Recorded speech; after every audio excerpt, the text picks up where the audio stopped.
1 2 and we are rolling. Bismillahir Rahmanir Rahim wa sallallahu ala Sayyidina Muhammadin wa ala alihi wa sahbihi wa sallam. Peace and love, y'all. It's the Travelers Podcast. I'm Brother Ali. This is a rare episode because we've been doing this podcast for a couple years, and we're just now starting to think about having some of our guests come back.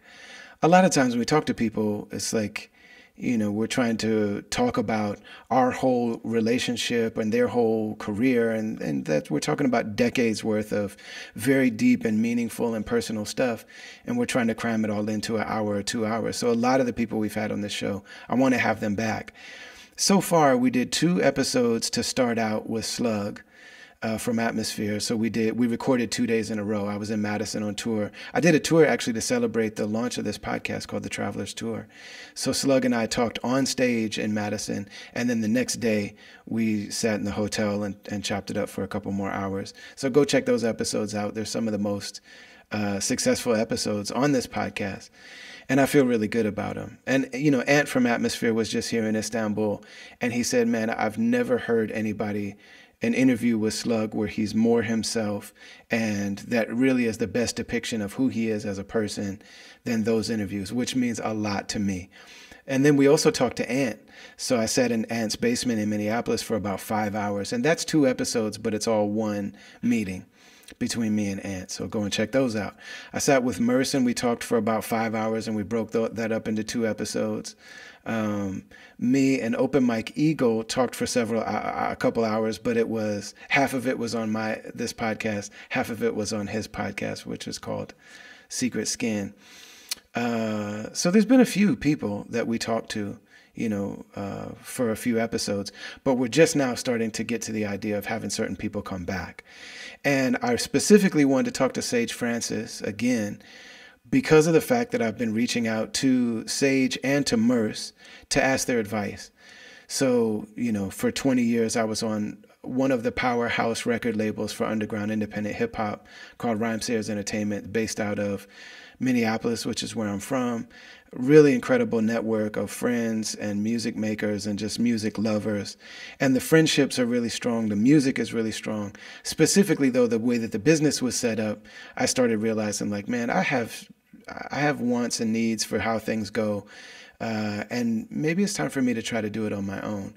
And immediately when I had that thought, the first 2 people that I thought about were Merce and Sage Francis, because those are guys who had friendships and they had some business relationships, nobody more than Merce. But Merce and Sage Francis both know everybody, and they both have done business with a few different labels and stuff. And they've toured with different people, and they're part of the community. And both of them actually worked with record labels. So Merce worked with he worked with Strange Music, which is Tech Nine's label. He worked with Rhymesayers. He worked with Def Jux. He obviously is one of the main artists within Living Legends. But he also had an album on Warner Brothers. If you haven't heard Merce's podcast, go check out The Best Rapper in LA. He's my most listened to podcast, and I'm his most listened to podcast. But nobody can interview Merce like Merce, just sitting down and talking you through his process. And it's really dope. It's very, very beautiful. Go and check out that podcast. Really dope. But those 2 guys are the main 2 that I thought to reach out to. And I thought about immediately. And in this moment, BK1, my partner in this platform, which is Travelers Media, we just released a little earlier this year our first album. It's called Love and Service. If you haven't yet, go and check it out. It was very difficult to get the word out about that album. It's one of the things that I talked to Sage Francis about. I think that it has a lot to do with the fact that we're speaking very openly about what's happening to the Palestinian people and the colonial racist project that's causing that. It's an apartheid, it's a genocide, it's a deeply evil system that's putting that in place. And so I think that has a lot to do with it, but it's one of the things that I talked to Sage Francis about. And so what you're going to hear now is me sitting with someone that I've known and loved and admired and respected and observed for decades, and just asking, like, hey, man, now I'm in it. Now I'm where you are. I've worked with a label. I've been able to build a following. But like, man, let me ask your advice on this thing. The day that we spoke, Sage was just about, and it's funny because Sage mentions it and Merce mentions it on his podcast. Those two guys have a lot of respect for each other, but they haven't always gotten along and they haven't always seen eye to eye on things. And it's hilarious because they're so much alike in so many ways. And they're also really different in a lot of ways, but they're both really beautiful dudes and I love them a lot. This is me talking to Sage as he's about to go to Colorado, where he did his own festival at one point, and he just hosted, by the time you hear this, it'll be Monday. Over the weekend, he hosted a show where he brought the people from his record label, which is Strange Famous Music, to perform with him in Colorado. So this is going to be a little bit of inside baseball, as they call it sometimes, but it's really me as a newly independent artist. It's been a few years, but it's still new, asking Sage for advice. How should I be doing this? How should I be approaching this? What do you think about this? What do you think about this? What's your experience like? What can you share with me? So I think that it's a rich conversation. I'm really grateful that he was willing to do it in public on the mic. So enjoy this episode. We're brought to you as always by the Zakat Foundation. ZAKAT. That's the pillar in Islam that deals with giving back, with being charitable. Every tradition has it, even if you're not part of a wisdom tradition.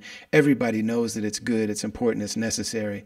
That if you have what you need, to share with people who don't have what they need. Whether we've got a lot of extra or if we just are covering our basic needs, usually we can find at least a few dollars in our budget to help the people who aren't in that position at this moment. And Zakat Foundation does really dope work all over the world. You can follow them on social media, Zakat US, or go to their website, zakat.org. It's super dope. And so I would suggest, if you're listening to this, they've supported this podcast from the very beginning. It means a lot to me to have partners like them. So go and search them out, seek them out. You can look in the notes for this episode wherever you're listening or watching, and you can go and link to them. Find something that they're doing, even if you put $5 on something.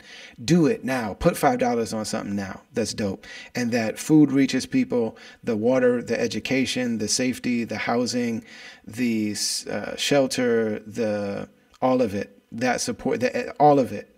Super dope. So go and do that. We'll talk to you more about my new album and about all the stuff that we do on this platform. But we want you to enjoy this episode with my man, Sage Francis.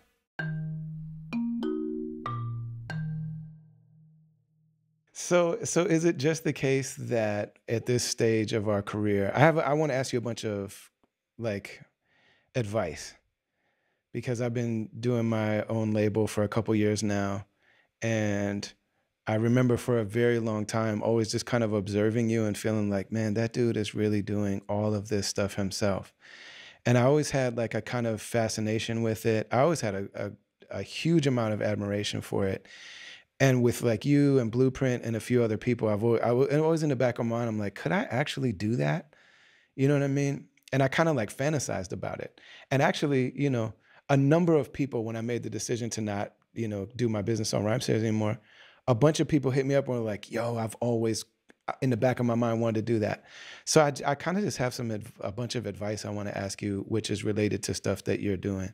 I'm glad you're starting off with this. It's been on my mind because a lot of artists, we are now in a stage where if you've been in the game long enough, you know all the things that need to be done. Mm-hmm. Are you willing to do them all? And what are the pros and cons of that? Because for a little while, I was riddled with wonder about what is the point of a record label? Yeah. And I'm starting, being that I just worked with an artist named Old Boy Rhymes, mm-hmm. who's never released an album.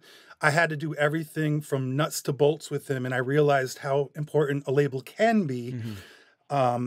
Not only to up and coming artists, but to established artists who don't have the time to do all the things, but also benefit from a community, being within a community of artists under the same umbrella. So yeah, let's rock this. I like this topic. It's what I live. Yeah. And it's the label thing. Not only have I been running my own label, but I've worked with several labels of different sizes. over the decades. And yeah. So what are you feeling? Well, a lot, a lot. One of the main questions that's really pressing for me, and then also I know you have this thing coming up that you're about to leave and go do. But like I'm so used to being invited to some collection of festivals every summer. I've never had a festival less summer. Even during COVID, like we were in parking lots, rapping to people in their cars. And then I like went to this thing that Chappelle set up where there was like, so I've always had stuff. But then in November, right after October, you know what I'm saying, I went on tour with Living Legends. And every day on stage was like free Palestine from the river to the sea. The whole audience goes crazy. The promoters are not are just like, this is hate speech. You're making me afraid. This is genocidal language, all this kind of stuff. And I'm like, well, I mean what the Palestinians mean. I don't mean what you are, whatever you've heard. Like, I mean what the Palestinians mean. I've always been on the side of Palestinians, you know. And so now, this year, I do not have a single festival. So I know that you have been doing your own like collective shows that are almost something like a mini festival for Yeah. you and the artists that are with you. So is that just what we have to do now? Uh, I guess that's where we're at. I mean, we had such a great run during the Pay Dues era and the Rock the Bells back then. But the East Coast where I live, has always been especially difficult for our style of music. Festivals don't really pop off over here the way they do on the West Coast. So I find myself flying cross country to do them often, like whenever they pop up, and I'm lucky enough to be included. But when I heard you talking about that, this is the first year you're not on festivals, and you're left to wonder, is it because of your pro-Palestinian stance? And I am too. And I was wondering what the difference was, if it was a political thing or because you're not on Rhymesayers anymore, that the opportunities that Rhymesayers gives to their artists via their relationship to other agencies and companies. And I think you're feeling the brunt of that Mm-hmm. maybe as much as anything else. Mm-hmm. And I do, when you first released your album on Rhymesayers, they did, I was pretty in awe of all the things that Rhymesayers handles and does for artists promotion wise. And I did notice that with you. And I always would relate it to me because, I like to see, like, what are we missing out on? How are they making this work and we can't get in this store? And so I've always been on top of those things, and there's stuff Rhymesayers has done I've never figured out. We don't have nearly as much staff as Rhymesayers does, but I like to consider myself savvy enough to figure out the tricks, and to have people like Bird, have people like Kevin Beecham in the mix. That was always like, to me, those were the two best dudes that I like. I was like, if you have those people on your team, you're in really good hands, because those dudes were always the best to me. I love the way they operate. Bird in particular was just a machine on the road, and I've always been fascinated by all the things that he keeps track of and can handle, and be a boss when he needs to be a boss. And now, yeah, here we are. We're not working with as many people. Maybe we don't have as much insight as to how things happen. I've admittedly stopped caring about a lot of the industry. Mm-hmm. It's bad for my career, probably, but a lot of what I've done over my lifetime has been bad for my potential career. I'm very pleased to be in the company of the people I am in. So to me, that's the big win. But if people are not making enough money to satiate or satisfy actual needs of theirs, then I'm failing. So yeah, I need to be on top of things. And I have got a guy named Storm Davis who's been helping me run this thing for 15 years now, or maybe more. And he's been so crucial to our business and keeping it moving and doing things that now I'm not even involved with. I used to micromanage. I would always be in the mix of everything. Like, if you're doing anything for Strange Famous, you have to run it by me, and I have to think about it, and I have to tell you how to do it the way I want it done. And I'm not doing that anymore. It's really like I'm very hands off in a lot of ways, and that's liberating, and it's feeling good to me. Yeah, I mean, I definitely know that there are certain things that are lost from not being, not being part of the Rhymesayers roster anymore. Like there are certain just things that, that people take into consideration. There's all these things that people consider when they want to book somebody for something or when they're Yeah. being proposed. And so, definitely when it's like, okay, well, if I book Ali, then I know I'm helping Bird out because it's Bird's job to find stuff for Ali. And then, when I want to book Atmosphere, then I've done a favor for Bird. Like that's, there is that. You know what I mean? And then also when Soundset was going on, like definitely that was a huge thing. So it's almost like buying in bulk or voting in a block or something like that. There is that kind of like strength in numbers thing. In this particular case, like I know the very specific people that were still open to me and that were still could possibly book me for things, and they specifically talked to people about me saying From the River to the Sea very specifically. You know what Yeah. I mean? And then some of them that book the reggae festivals are also, they walked away from distributing my record. And so those uh, relationships went from warm and friendly to we don't know you almost overnight before and after October. So I think there's definitely a mixture. But one of the things about when you're blackballed or if people are not dealing with you because of some particular stance you're taking is just the gaslighting of it all. Nobody ever tells you. You know what I mean? Like I just think of that scene in The Godfather when it's like he's never gonna get this role because he had sex with the girl. She's the best piece of ass I ever had. He made me look foolish, and he never gets that role. Johnny Fontaine never get like nobody ever gives you that speech.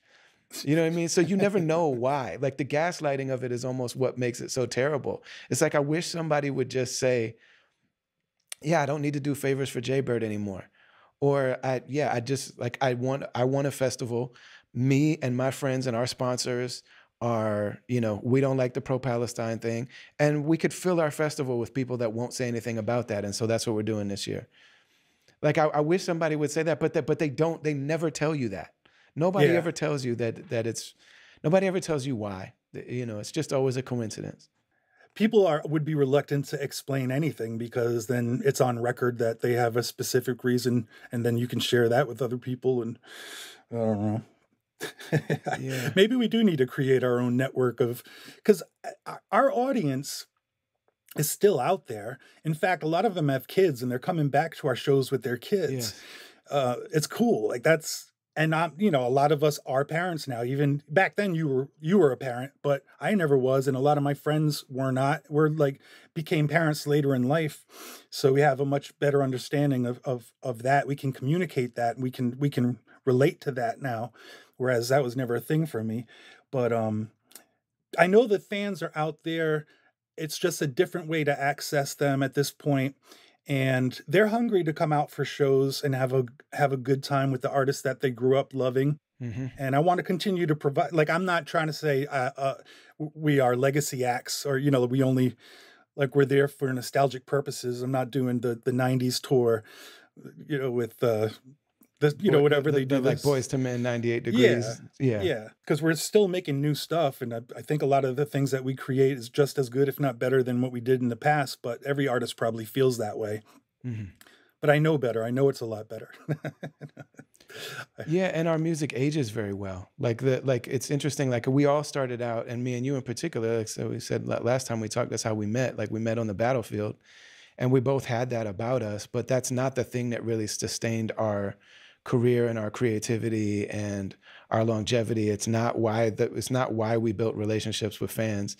It's because of Undisputed Truth and personal journals and you know what I mean? Like bearing our souls and telling our stories in the music. And like that stuff ages very well. I think it ages better than a lot of the people in the other parts of hip hop that, the music was about being a knucklehead, being a kid. So yeah, I totally feel that.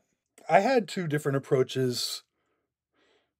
Like back then, I did revel in being a young knucklehead or loose cannon and saying whatever off the wall stuff, just which came to me, or I would play a character. But that was one side. The other side was for longevity. The other side was talking about the real life stuff, the personal turmoil that I know any human is going through.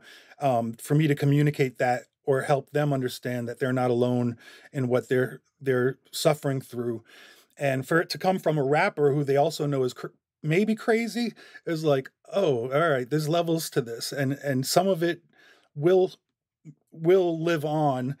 The other stuff will sound dated, and I've been some music that definitely sounds dated, and that's just that's it comes with the territory of just throwing it all out there. Yeah, you are Yeah. correct, sir. Yeah. So a couple of things. So what has it been like for you to throw your own, festival? Do you consider it a festival?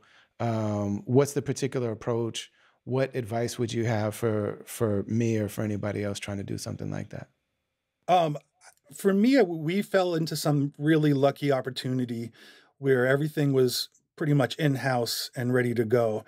It's not like I wasn't taught the ropes like Murs was by Guerrilla Union or Chang. I all that I don't like to think big like that. I don't like big production events. I'm not a fan of festivals. I will obviously will play one because that is a great payday, but it's not my preferred environment for what I do as a performer. But this place in Denver, an outside pavilion with a state of the art sound system that throws free shows throughout the summer. Someone approached me and said, "Hey, you want to do a free show here?" And when I saw the size of the place, and I know that Colorado has always been the most supportive state for me outside of California, but I think Colorado is actually top. I was like, if I get this opportunity, you know what, I could headline a show and make a lot of money because they were offering, it was a substantial amount. But I'm thinking about my label and all the artists that are on it that never get to have these opportunities because these type of festivals don't happen anymore. And I said, all right, I will pay for everyone to fly out. I will get everyone lodging. I want to give you this experience that I was so privileged to have throughout my career, and help unify the artists on a label who mostly never met one another or rocked on stage together or been on a stage of that size. And it felt like that revitalized Strange Famous Records internally within our sphere of artists who are active on the label. And anyone who wasn't on the label was not invited to perform. But Slug did show up. So that was like icing on the cake that the homie from Rhymesayers would step on the Strange Famous Fest stage and freestyle with us at the end of the night. It just was a beautiful full circle moment because he's the first one who took me to Colorado. He's the reason why I had such a crazy fan base in Boulder and Denver and Fort Collins and everywhere else. But so they offered me that. I offered it to my artists, and everything was in the house. Like, we promoted the hell out of it, but it was free to the public. So we weren't strained to like, we got to make sure that, we meet this certain amount of attendance or attendees. So yeah, as it sounds, it was pretty much the easiest path. It was still difficult, but it was the easiest path to doing something that looks like and was a festival because it was a full day event. And it went splendidly. The fact that the artists on our label can work so well together, and we just went bop, bop, bop, one after the other. I told, the dude sees Mike's. He's been around since the 90s. He was at the Scribble Jam battles. He's probably the eldest member of Strange Famous besides me. And he was cool with going first. Like, that's the thing you have to think about. Like, man, are you down? I was like, you're a vet, man. You're a veteran. Are you down to like open this up so that, we can get the vibe going? And, he was a soldier. He's like, yeah, I'll do that. I'll go on first. And then everyone else after that, yeah, I'll do that. Yeah, I'll do that. And they had a hell of a time. It was such a sweet, beautiful, I can't even count the number of people who were like, yo, this is one of the best days of my life, and for me as a record label owner, for someone who facilitated that, it's one of the best feelings that I've had. And my set in particular didn't go great. I don't think it did. Just the whole event went great. My set, I was like, still had the jitters. I hadn't performed in a long time. It was all still coming back to me, and I felt the weight of the world on my shoulders just because, like, I want this to go perfect. But yeah, that's how that all came together. I wouldn't even know. After that, we thought we were going to return and do it annually because the whole staff was like, yo, this is the easiest thing that we've ever done. Your artists are so nice. We didn't even need security here today. So, yeah, let's run this back. And then for some reason, it just didn't happen. I wouldn't even really know how to do it elsewhere, but I'm always on the lookout for venues or spots that can host this type of event. And then I'll have to figure it out from there. I feel like it'll always be, I mean, I have to look for investors and stuff like that. I've never done that in my life. Everything's always come out of like my own pocket. I don't like playing those games. I don't like involving outsiders to make stuff happen. How do you market something like that? The Strange Famous Fest, Yeah. like market that. Well, just through our traditional online channels. That's all we did. We through, doing. I don't even know if we ran ads because I don't like to run ads. See, I think there's a lot of people out there who's going to listen to this and be like, this guy runs a label. He doesn't even run ads. Like, if we absolutely have to, but I do my best to crack the algorithms. I do my best to sneak through and make enough people know who need to know, who will share with others. And my personal relationship with my fans over the years has maintained, and they respect that, and they always come back and hopefully bring others along with them. That's the only reason I'm still here today. It's not because I threw a bunch of money into an ad campaign or did a bunch of marketing tricks, but I'm down to do that when necessary. Yeah. I know the game's always changing, and the algorithms are always changing, and social media is always changing.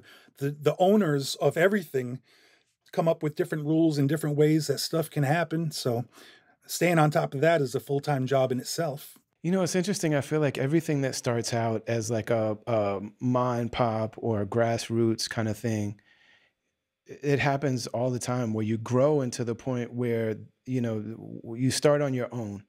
And, we started in a way where, like I came into this kind of circle hearing about you guys all just jumping in vans and marketing tours and being able to string together tours. There's a song that Slug has, we travel like the wind across the rotten fruited plain, travel like the, Yep. And he literally is like name dropping all of the people across the country.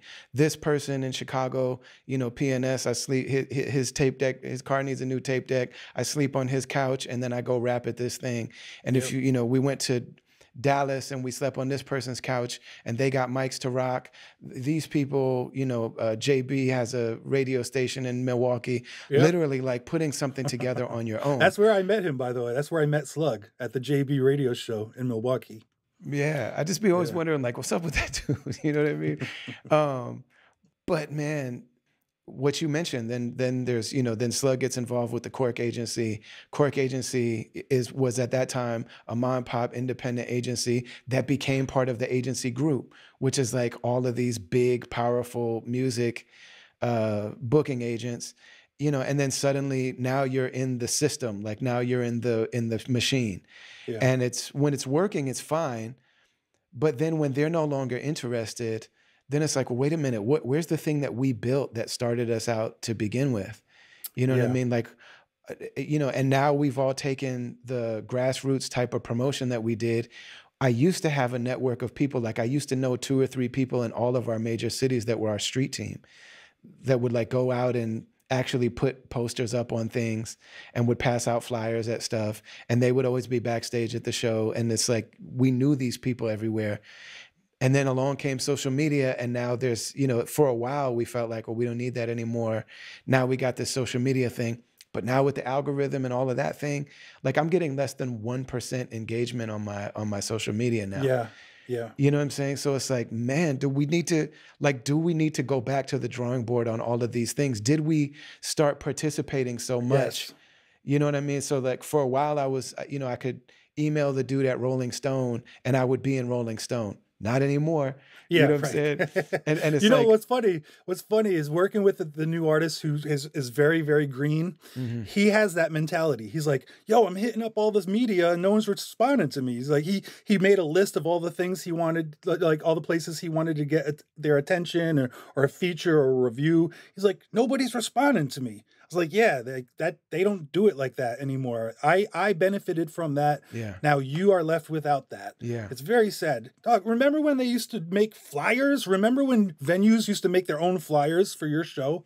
What happened to that? Why is everything so weird and different and sterile and just throw it into the machine and let it do its thing, the same thing over and over and over. It's Yeah. so sterile and whack. The way that we became us, we stopped doing because of the access that we started to gain to the machine. And now that the machine doesn't seem to see us as useful to them anymore. Like now it's like, well, oh yeah, I know Blueprint has started making flyers again. Especially he just did a run, and I think he was like really encouraging the people that put together that run of shows to do flyers, and he started doing them for his Ohio events again. And so he's like, he did an episode of his podcast about being back out and handing out flyers and what it was like to actually go to shows again and to see the people that were probably going to be at his shows. And I think Atmosphere actually had a show just a few days before his. And he was saying, man, back in the day, like just even a few years ago, that would have been a problem. Like, oh man, now, all the people are going to that. But he's like, once he got back in the mode of actually handing out flyers again, it's like, yo, there's a concentration of like people that will be in a physical space that we can hand a flyer to now. That's so rare. Yeah. It is a rare event. Yeah. And so it makes me wonder, like, do we need to, I saw the events that you guys were doing. I'm like, man, do we need to, revitalize that approach to things? Cause I loved that sort of thing, like I love the idea of speaking to people directly and dealing with people directly, and real relationships being the foundation of this. And again, like I said, not only does our music age well with that, but we've been trained to be those kinds of people. Like we've been trained to be the kind of person that, like, I'm not going to trash your backstage because I know you're also doing this as a promoter for the same reason that I'm doing it. And I'm not going to bother you about, I'm not going to be a pain for you because, building on those relationships, like our ethos in this business is the same way. Yeah, it's a tightrope to walk. I mean, being nice and understanding of other people and their circumstance can really bite you in the ass sometimes. It recently got me. It recently got me where I was hit up about doing a full Canadian tour. On one hand, I do not want to go that far away and be away from my family for that long. On the other hand, they were promising the amount of money that more than I made last year for the whole year, just for this one tour. And that's what touring was like when I toured hard. So I'm like, is it time for me to do this again? I really had to reconcile with my feelings and say, okay. I talked to my wife about it. I showed her the dates. She had mad anxiety about me being in another country for that long, but even though it's just Canada, but you really never know when things are going to pop off.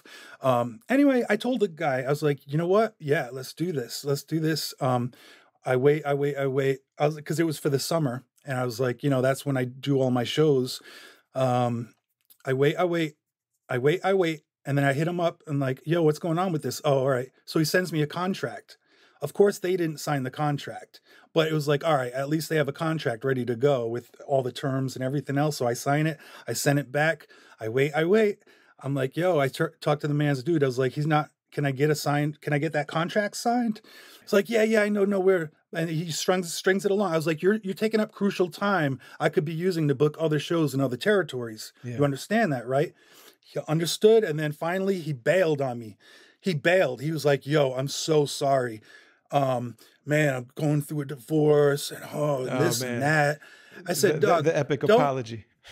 He weaponized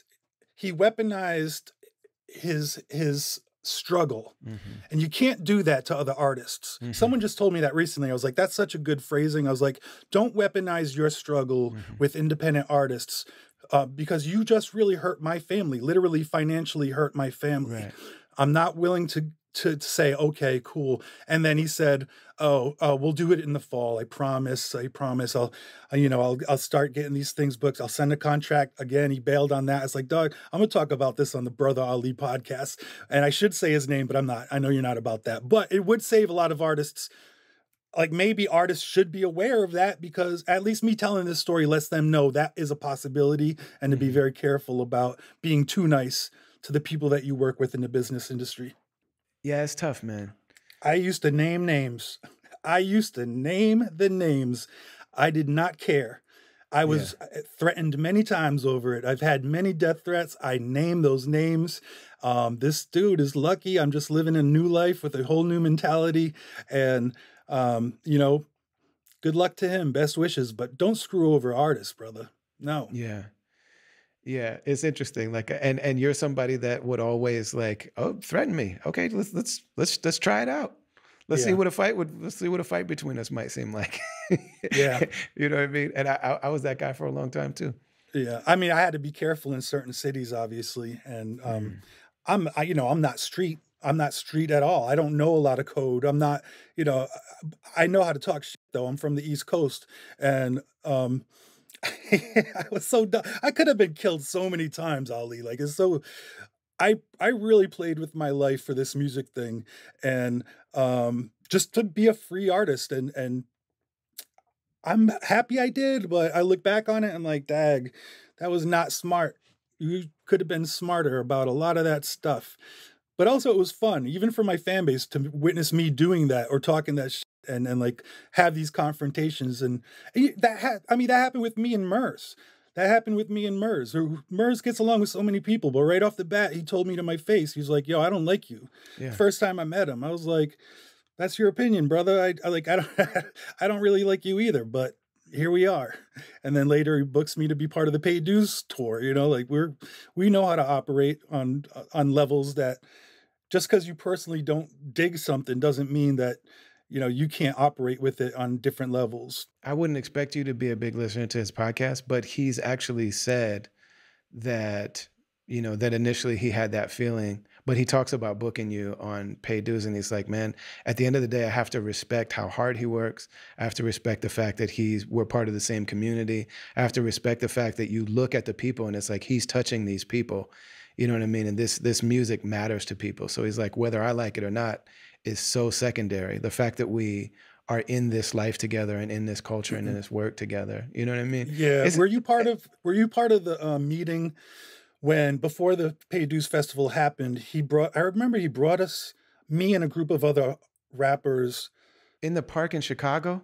I don't remember, but he had to have a talk with us. Like I heard, I think some of you don't get along with one another or you got beef and I just want us to all squash it right here.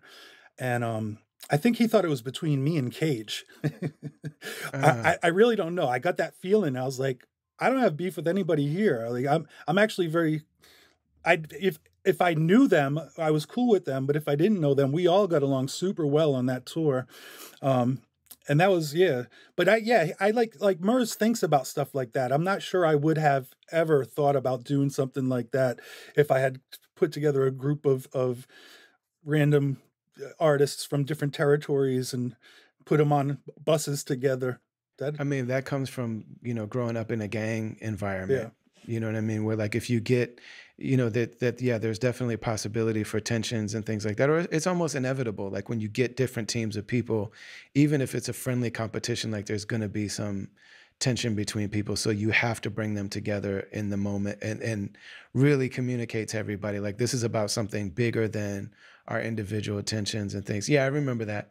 The first show of that tour it's interesting because like they were all these big, dope outdoor shows. Minneapolis and Chicago were two of the biggest cities for underground rap, and those were both indoors. Chicago was Abbey Pub. Like that was the first show of that tour. And yet we met outdoors before the tour at this it's like in a park or something like that. It definitely felt like and I remember saying like, man, this is like the Warriors movie. You know what I mean? Like, man, let's squash our beef, man. Yeah, I mean, it was smart to do. I think he overthought it. Like actual any of us really hated one another, and I don't think it was like that with us. Oh man, that tour, dude, I got arrested on that tour. I got Hmm. arrested in Santa Fe. I don't know if we talked about that, but it's one of the most frightening events of my life. I really thought I was going to get killed. I had like 5 cops literally with their red laser mark on my chest. Yeah. So you went to, like, we were staying at it was a chain hotel, and you Days in in okay. Santa Fe. Okay, so we wake up in the morning on the bus in Santa Fe, and we have a day room at the hotel. So a day room is just like, so you can go take your shower. Like several people can use it, Yeah, it's and like 4 hotel rooms for 30 people to just go yeah. in and take shift showers and yeah. So whoever was in charge of that venue we were playing, his daughter offered to take me to the hotel once I woke up. So it wasn't like a bus shuttle for other people had that other people had. She took me herself to a Days Inn Express, which was not the Days Inn. She gave me the card for the room. I walk up to the room, the door is ajar, and I'm thinking, oh, okay, it's ajar because other people are going in and out. Right. And I just went up there. I plopped down on the bed and I broke out my laptop and I started doing emails. The maid or the housekeeper comes in and she doesn't speak English. And I'm like, oh, I'm good. I'm good. You don't need to do anything in here. It's like, don't worry. I'm just gonna take a shower and then I'm leaving.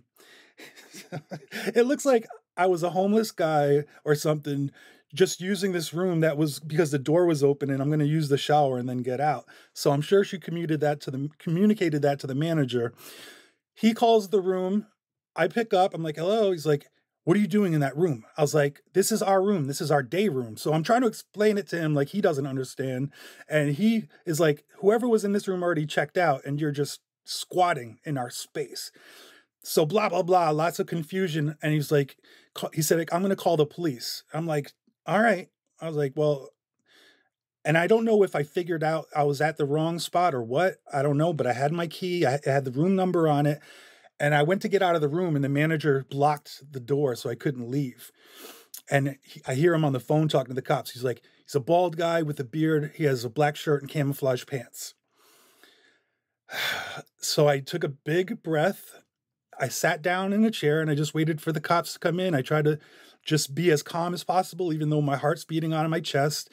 And I do my best to explain them, but they're like, get on the floor, get on the floor. They got their tasers out. And me with a wild story that they knew they wouldn't believe. I'm like, listen, I know I look like a militiaman, but I'm a rapper. You know, like that in itself would have made them like, get the fuck out of here. You're crazy. You're going to the mental institution now. Hmm. I couldn't talk. I couldn't prove anything because you guys were all in this underground Coliseum thing. Like, not a Coliseum. What do you call it? Whatever the case, it was underground and phone signals didn't work. And I'm trying Yes. like hell to get Jaybird on the phone to explain what's going on and why I was in the wrong hotel and blah, blah, blah. But yeah, lots of funny and weird stuff like that happened on that tour.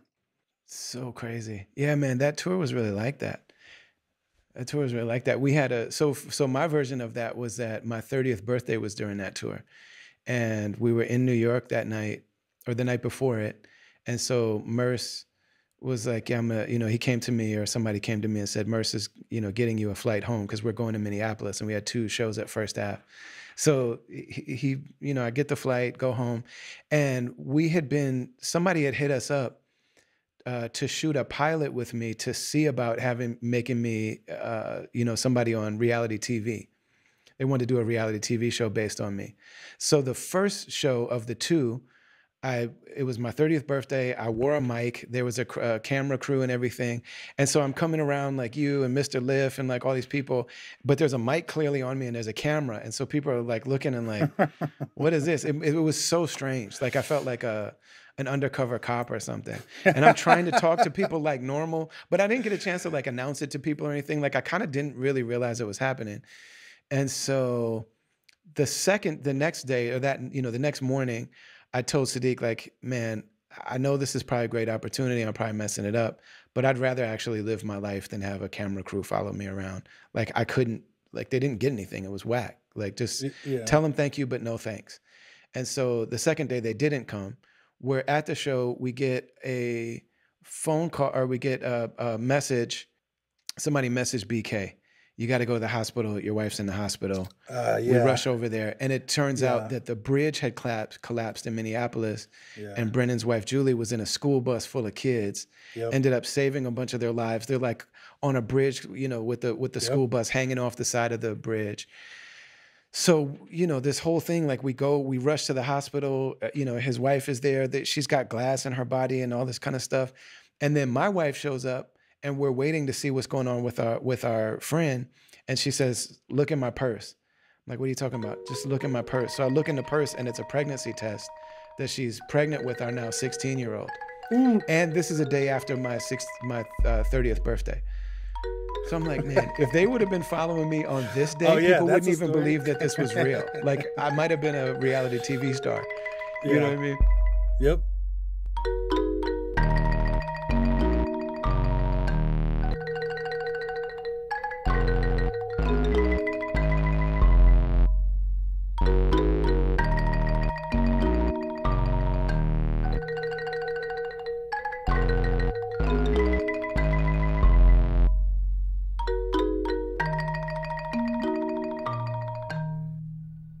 So you're hearing in this conversation that Travelers Media is the platform that BK1 and I launched a few years ago. BK1 is my first DJ. Go and listen to the episodes. Oh, we actually did 2 episodes with BK1. I was saying that there are a few people that we got more than 1 episode. We had to stretch the BK1 episode into 2 because he and I have so much history together. And I really wanted people to understand who is behind my career, who's behind this part of our work together. So go and check those episodes out. BK and I launched this platform a couple years ago from scratch. Even though we had people that have been listening to our music, you know, when we decided to step out on our own, we did it with nothing. And so we've been building our website and our email list. The email list is very, very important because we can't really count on social media, as you hear me and Sage talk about.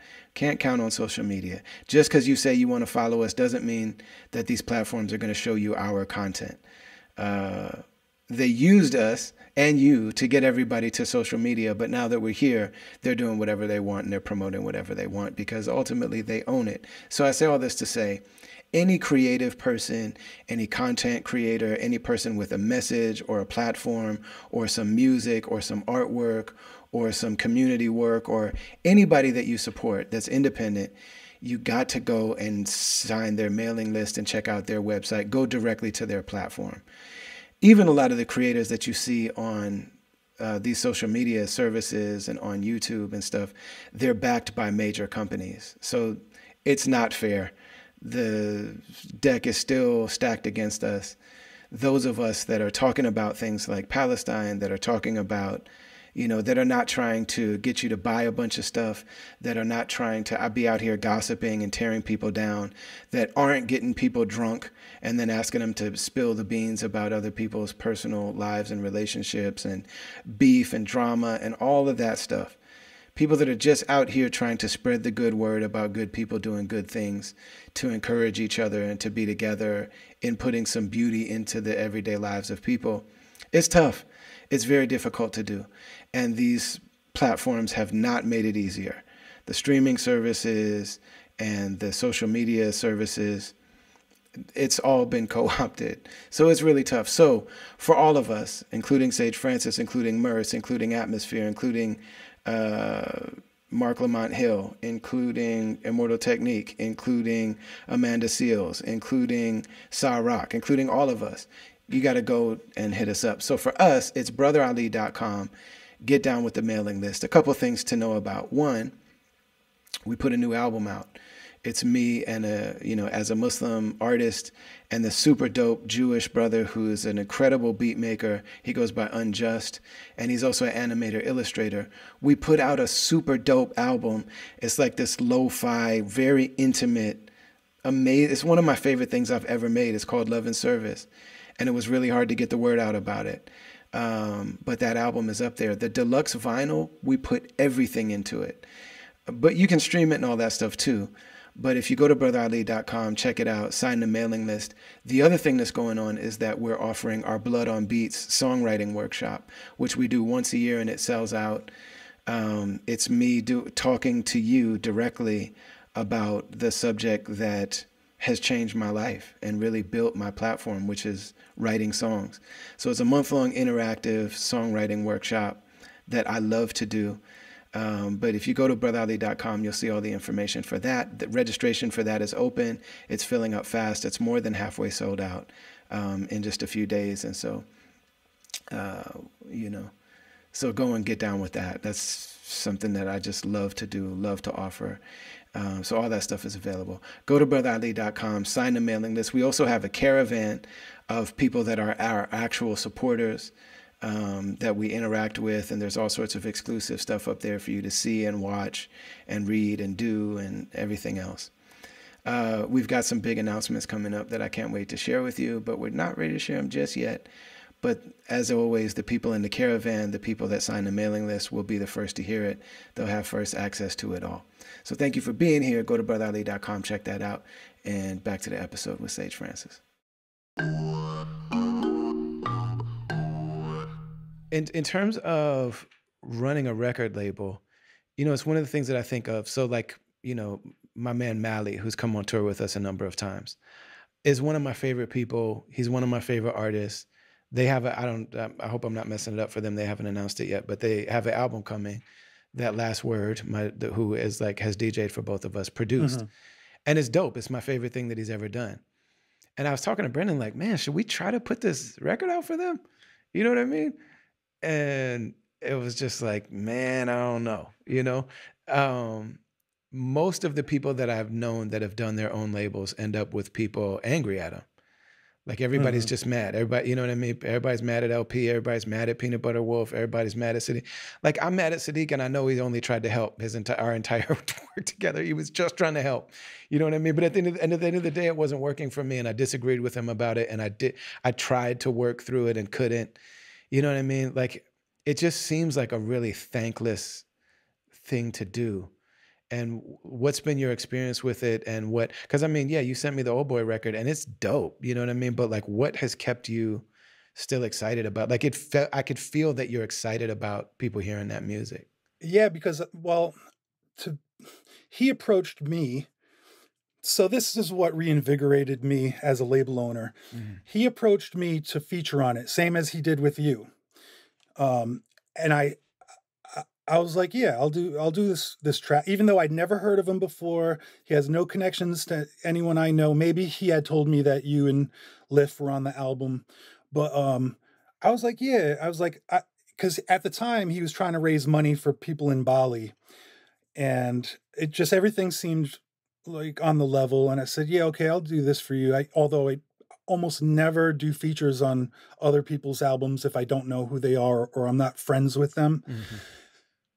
I did it, and I sent it back, and then I waited, and then he approached me again. He said, hey, I just saw a profile that PBS did on Strange Famous Records, and I really like your approach, and I'm wondering if you'd be interested in releasing this album on Strange Famous. And he showed me it, and it was in demo stages, and he had so many incredible features on it, and I'm like, yeah, you know what? We're going to rebuild this, though, because he was leasing beats at the time, which is, a weird thing that now that's happens why the beat in music. Changed. Because that's not the beat I rap to. Right. So I was like trying to figure out, I was like, what's your relationship with this producer? He was like, oh, I don't really have one. I just leased beats from him because I don't have anyone who makes beats.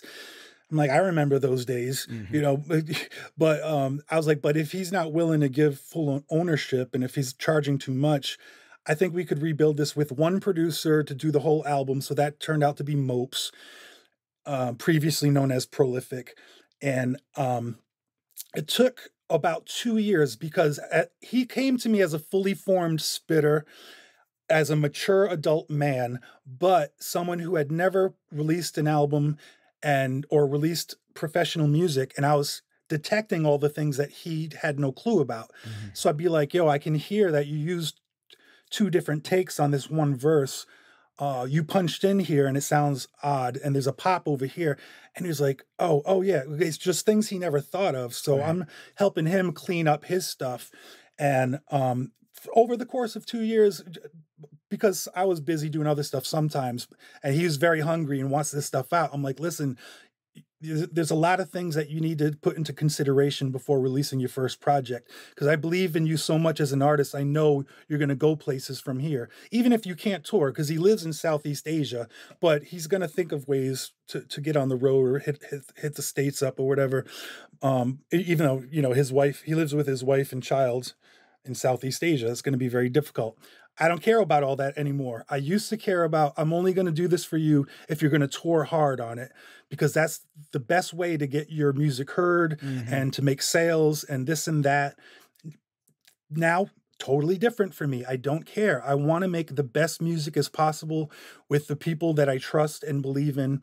And he brought that out in me. I think I was like, yeah, I'm going to invest so much time into this. I probably will never see the return on my time investment in this, but I'm going to help you get to where you should be as an artist, and hopefully make you much better known than you ever would have been without my involvement. So as a record label owner and a boutique record label owner, because we're small, we're compressed, we have 2 people on our staff, but we are old heads and we know a lot of the tricks and we know a lot of the pitfalls, and we're able to point all those things out to people.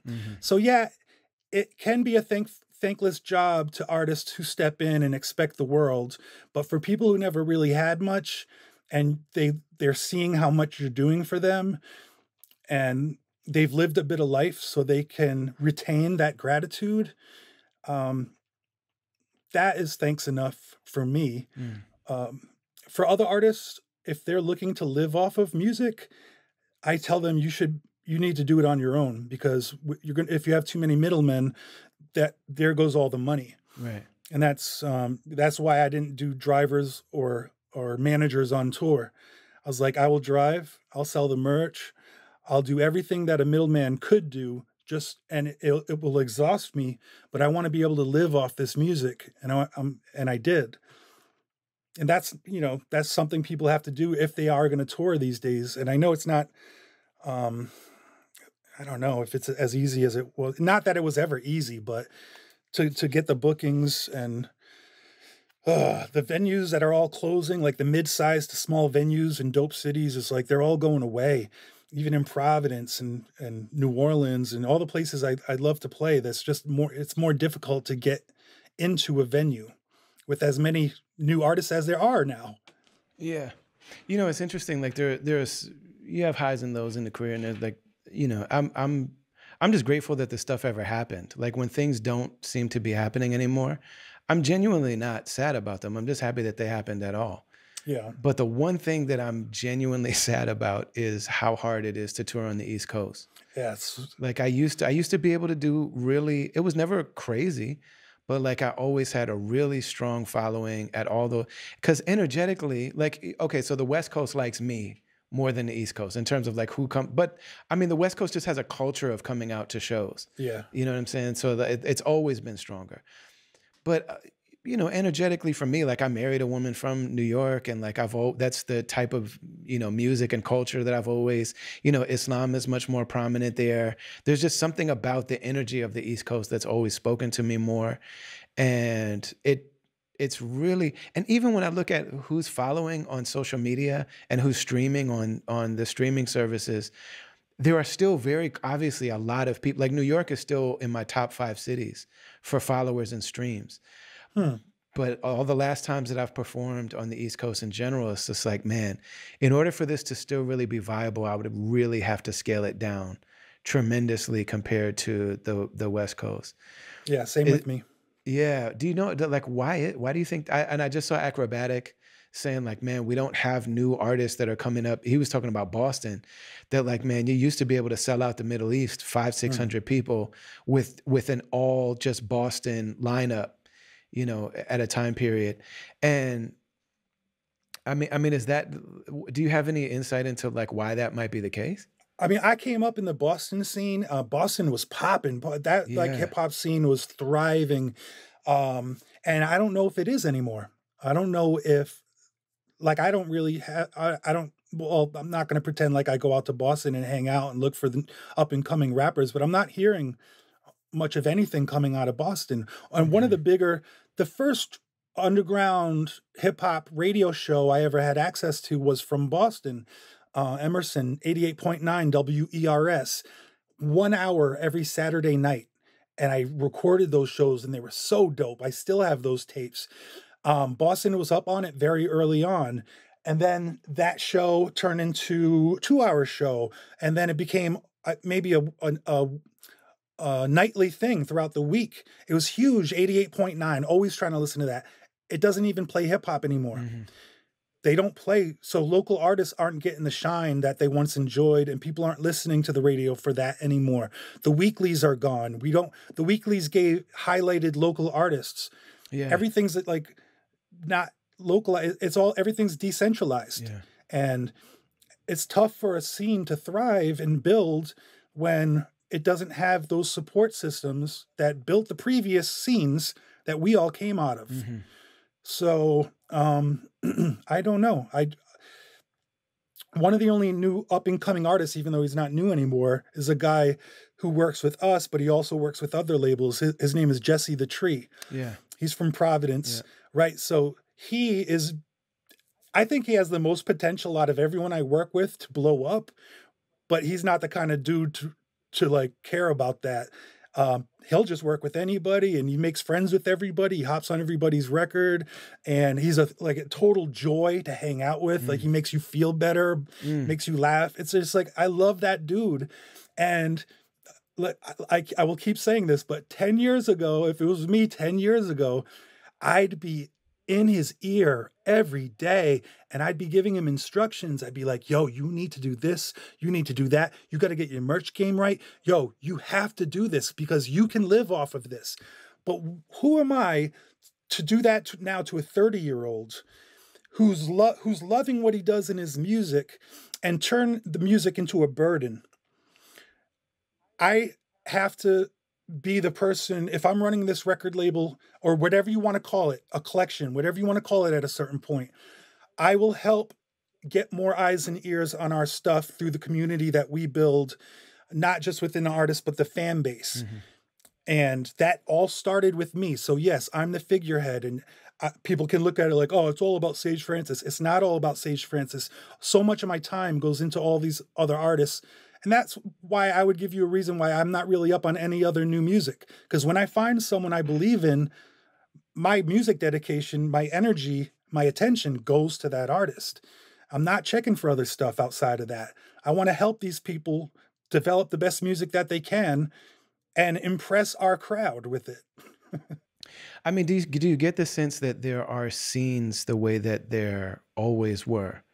You know what I mean? Like the idea of there being a scene, or like not only a local scene, like that Boston had a scene and Minneapolis had a scene and, Chicago had a scene, but also, just even like subgenres of music, that the fact that it used to be, there was a period where, like the Pay Dues crowd, for example, like if you could get on in that world of Def Jux, Rhymesayers, Living Legends, Strange Famous, like if you could be in that world and be somebody in that world, you could tour and you could make a living doing what you're doing. And it really, all it took was to have a strong album that people responded to, get on a tour and sell it live. And then like suddenly you're in the thing.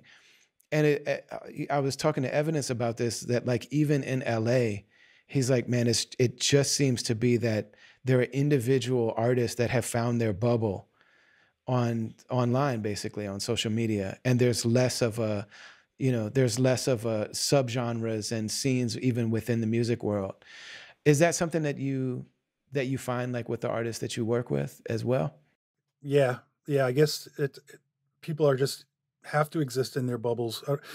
I mean, for them to tour, they'd have to be taken on tour by someone else first, because you learn a lot that way. Yeah. That's huge. Yeah, there's things, just the same reasons I gave for why it's important for a seasoned vet to help out someone new.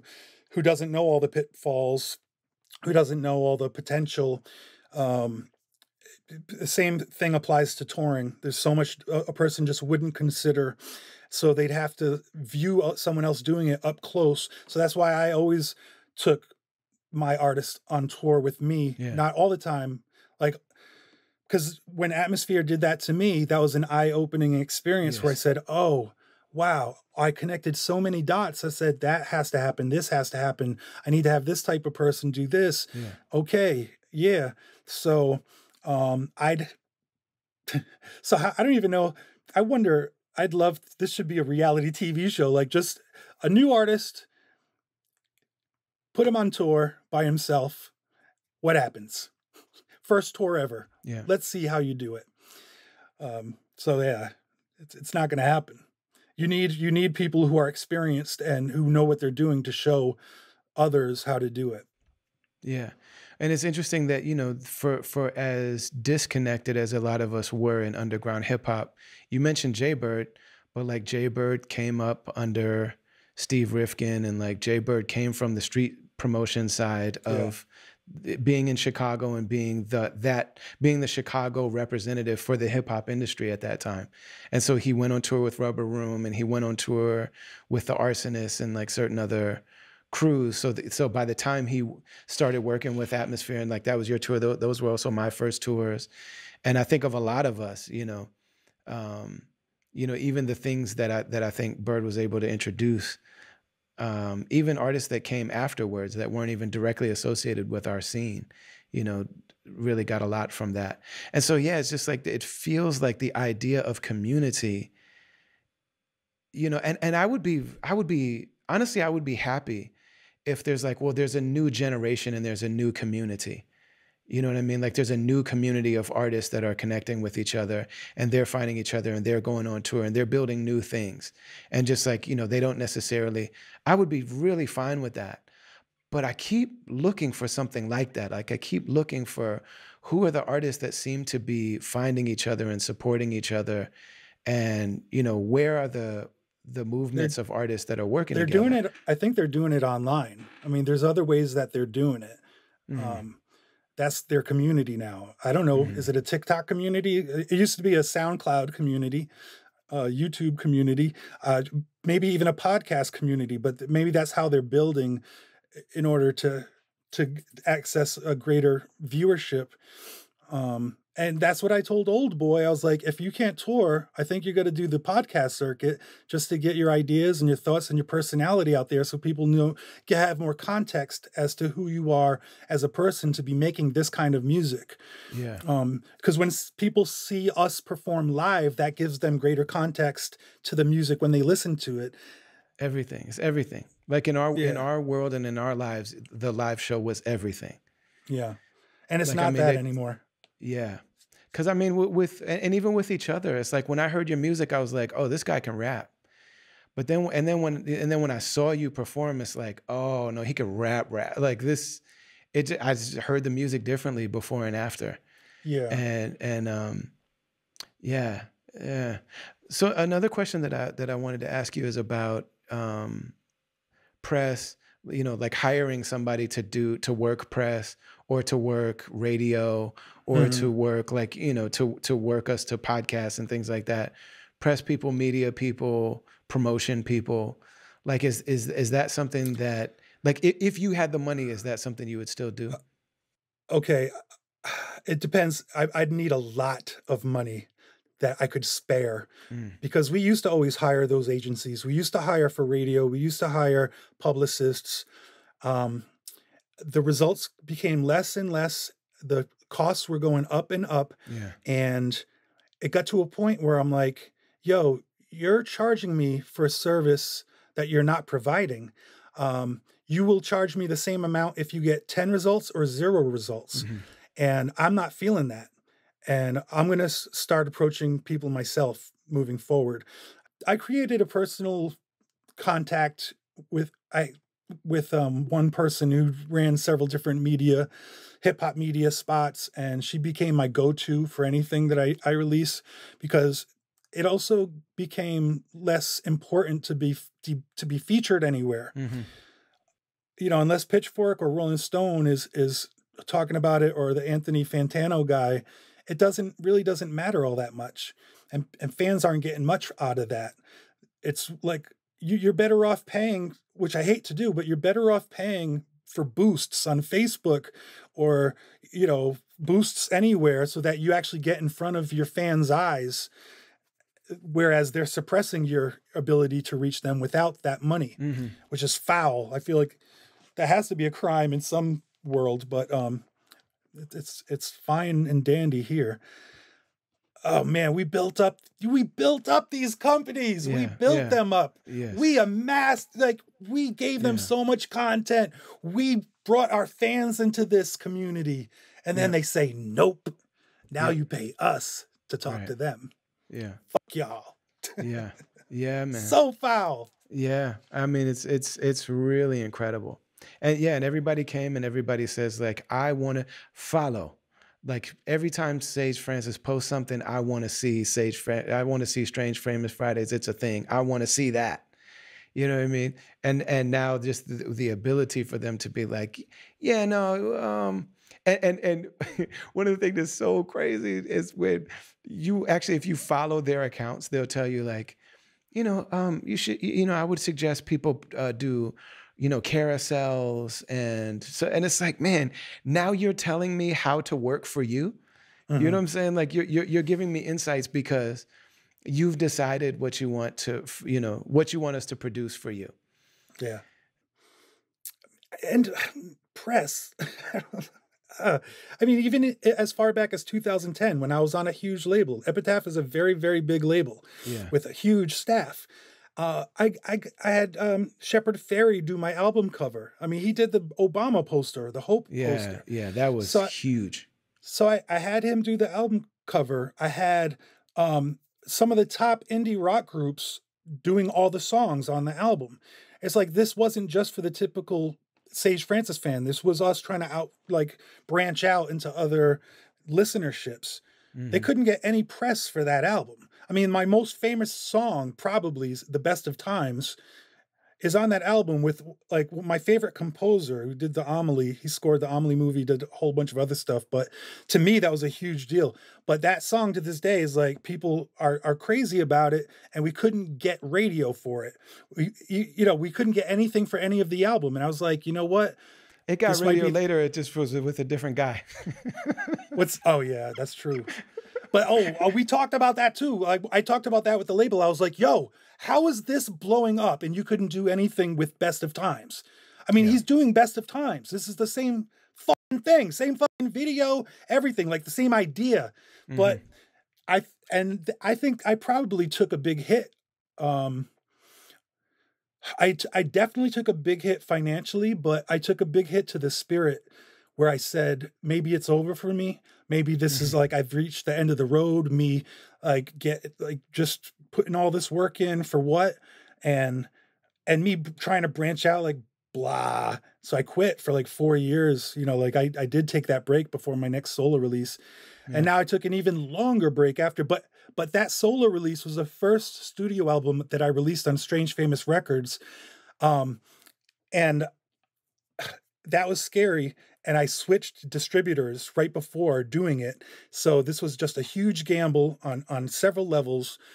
But we charted, and we did super well, did it as well as Epitaph could do with a huge staff, just with our small community of people who cared about the project. And yeah, so that was a big win for Strange Famous as a label to prove itself on the big boy scale. Like, we can do what the big boys do. We're not always doing that, but I don't need, like, the big machine. Sometimes I want to use the big machine because I don't want to do all the work.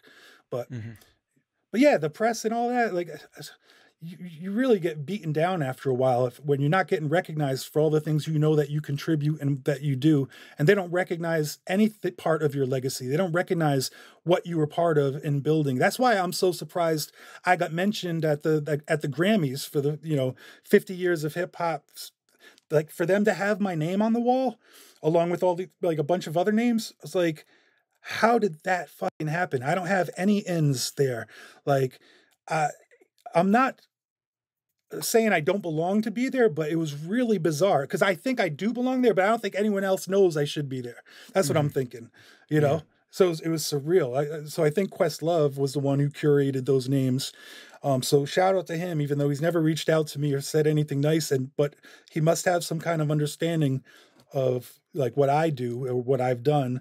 And I appreciate that because that was like, again, who gives a fuck about a goddamn Grammy or, you know, whatever. But it was nice to be recognized because then like Yeah. it was really nice. Like I don't need a Grammy. I liked that recognition for that moment for what it represented. Yeah, and it was great to see Killer Mike get it. Like, you know what I mean? Yeah. Like, Oh yeah. Yeah. Yeah. and there's something about it's, you know, it's interesting. Like, you know, this other person that we mentioned that you know remade our music and made a pop version of what our community did, and got all the recognition for it. You know, and it's like, man, seeing LP and Killer Mike have the level of success that they had when they really stuck to their guns. Like they Yeah. did that. Those are some of the only people that I've known that have been able to just be themselves. Like LP did the same. It's almost the same format or um, it's the same concept that he's done several times. You know what I mean? Right. And this just happened to be the time that finally caught on. And it just makes me, it gives me so much, like I feel grateful for him. You know what I mean? Yeah. And it gives me a certain degree of hope that like, man, that there is something that can still come from this. And if He was downtrodden for a while. Like LP was like after the Def Jux thing, yes, after that stopped, and you know he released Cancer for Cure or whatever else he did. He noticed his numbers were dropping a lot. People weren't coming out as much to the shows. It got to a point actually where he was like, when he was on the East Coast in New England, that like ticket sales were really bad. And he was on tour with Killer Mike before Run the Jewels. yeah, And he kind of reached out like, yo, do you think you could help out in any way or jump on one of these shows? And I worked it out where I think I got B Dolan on the show and I would like a special guest or something. But so I went up to the main show and, you know, just to be in that energy, like I could feel like the feeling of disappointment and like for as much, like I'm thinking as LP now, but for as much as I've done, this is where I'm at right now. yeah, This is what I'm dealing with right now. yeah, This is fucking bullshit. yeah. So yes, when he blew up finally after all that he's done in hip hop, that's a big win. Didn't change a thing. Yeah, he Like didn't he do a didn't pop change version his of sound. himself. He updated. It's Yeah. like, you know, that Gangstar record. We have formulas, we just update them. Like he updated the formula, but the concept of it, like to me, LP has always been so amazing with him saying like he links with like a street guy. And what he's showing is you might look at Vast Air or Killer Mike or Danny Brown or whoever, and you might think this guy is just a loose cannon. But what I know is that this person's actually a genius. And you may look at me like I'm just this nerdy dude and that I don't. But what we know is that I'm actually nice with it. My beats are dope.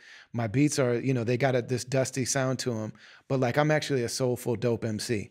So I'm not what you think I am, and he's not what you think. Neither one of us are limited in the ways. And when we're together, the context will bring that out. You'll see that like Vast Air is actually got some really poetic things to say. You know what I'm saying? And Killer Mike actually really has a voice that needs to be heard. And I belong in hip hop as LP. You know what I mean?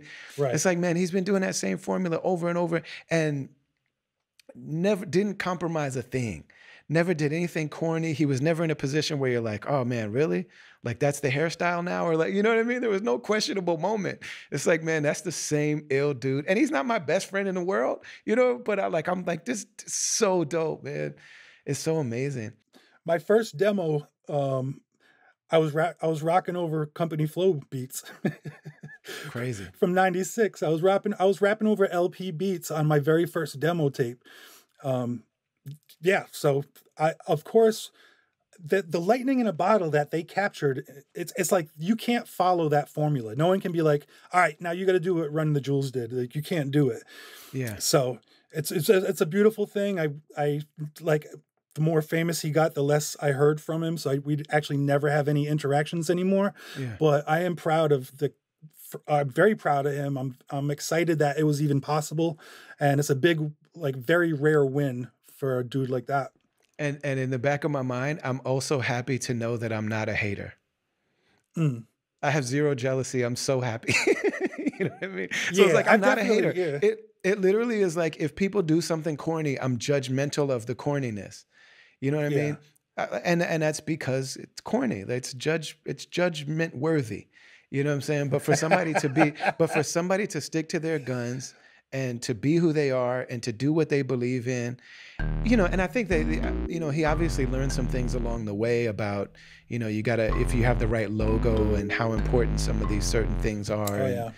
you know what I mean? Like, they learn things along the way, but there's nothing about what they've done that I can't stand behind, you know?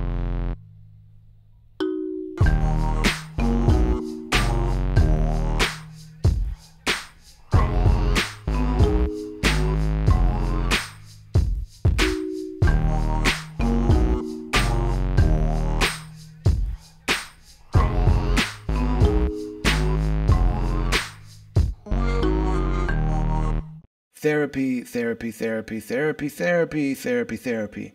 Yes, exercise. Yes, pray. Yes, fast. Yes, get your diet together.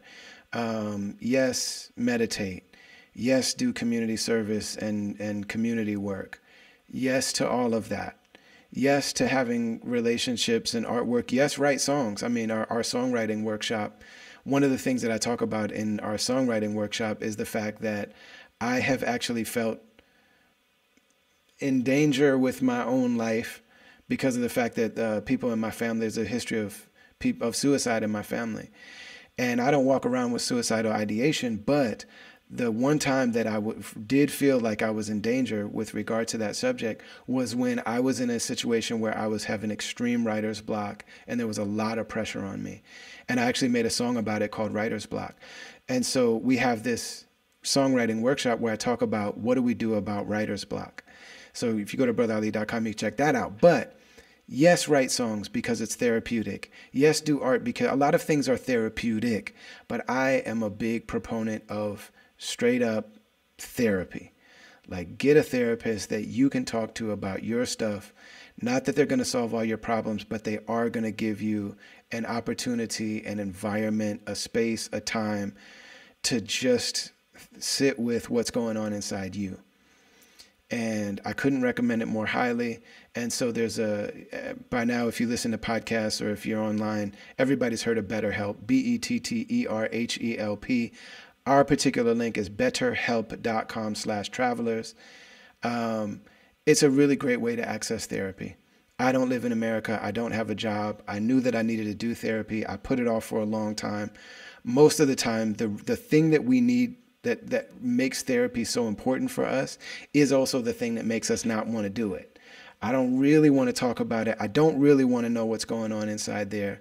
A lot of us are living in fear. And some of the people that I know that would benefit from therapy the most are the most resistant to it.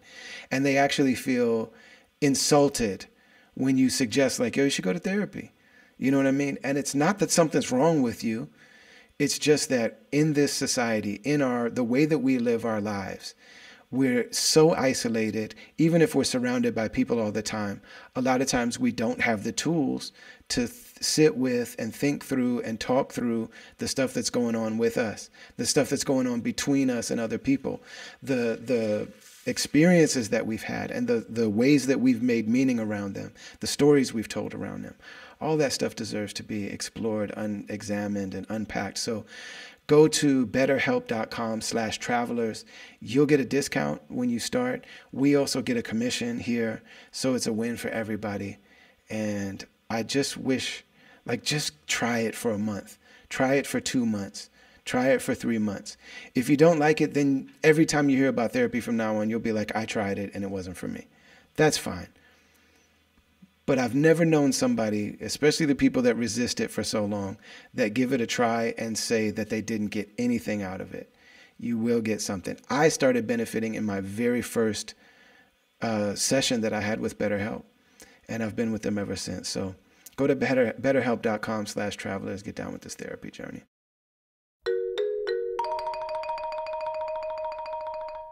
Do you still feel like you're in a point, both for yourself and for the label, is the focus still to grow, or is it just to maintain and to still, it's a full-time job just to let the people who have already decided they like Sage Francis, Brother Ali, Merce, whoever, it's a full-time job to just let them know that we're still making music, and we're still on tour and we're still doing something. So how much of the focus is in just maintaining what we've already built for you? And then how much new focus goes into growing or expanding into new territories?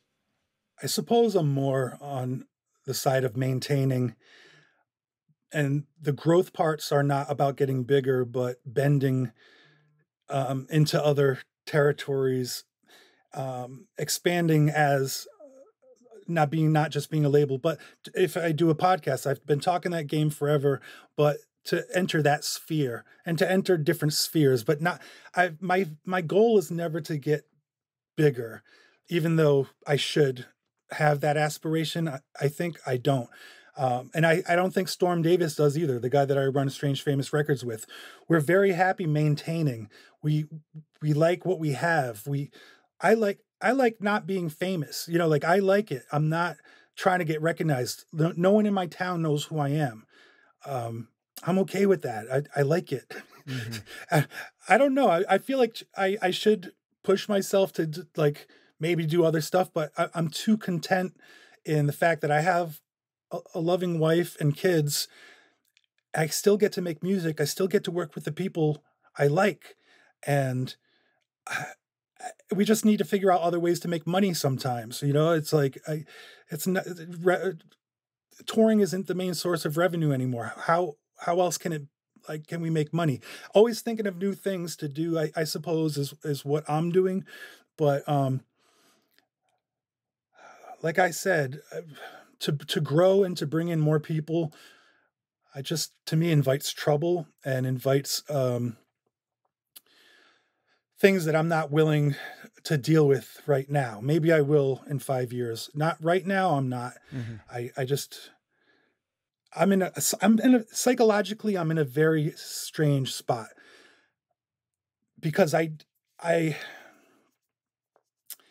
have a tough time even listening to music. I have a tough time enjoying things. I just want everything to be okay. I went through some very tumultuous years, and I want people to be happy. I just want stability. Stability is what I'm going for. And we have it right now. And like, I cherish it. I cherish that. Why am I going to invite anything that may throw that off? I don't know. I have a lot of thinking to do about it. I'm also very nervous right now and anxious and weird because I have to fly tomorrow. Yeah. I'm not very good with that. I'm out of practice. I'm out of practice with traveling and doing shows. So a billion things are running through my mind about, oh my God, yeah, you got to do this, got to do that, got to do that. Got to make sure this is taken care of at home before you do this. And I can't stop it. And my doctor doesn't care. Huh. Like, I tried to explain it to my doctor. I was like, yo, there's moments where my anxiety gets very extreme. Yeah. I need help with that. Huh. Oh, you need to go to a therapist. I'm like, okay, fine. I go to the therapist. I explain everything to the therapist. I'm very self-aware. I know what's going on. Yeah. And he's like, He's like, oh, so like sounds like you have auditory issues, like a sound will like startle you or you're on edge. And I'm like, yeah. He's like when you hear an airplane, are you like, is it because you're thinking of all travels? I'm like, no. Like, it's none of that. And now I'm going all over the place, but now because I'm thinking of a billion things. No, so it didn't work out. All right, so that's where I'm at. You asked a very simple question, and now I'm talking about going to therapy, and he had a dog, and the dog took up most of the time.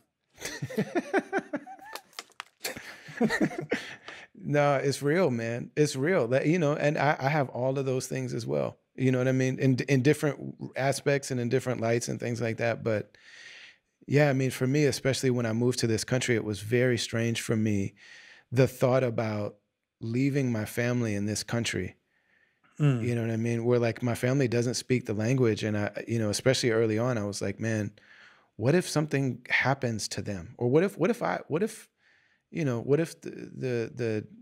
also the safety of travel. Like when you Yeah. go on tour and you're on the highway in a big vehicle for months at a time. You know what I mean? Like we increase the likelihood of having accidents and things like that. Like, man, what would it mean for my family to get that news and they're in Istanbul? You know what I mean? And we're not even citizens here.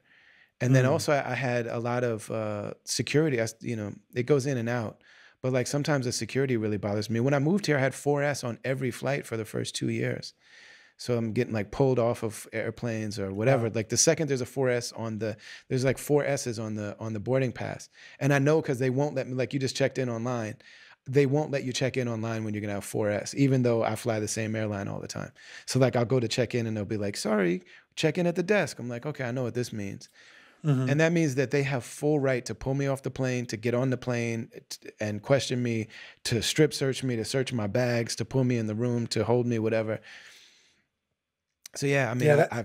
I feel you, man. It's like there's a whole level of subjecting ourselves to everything that comes along with this thing.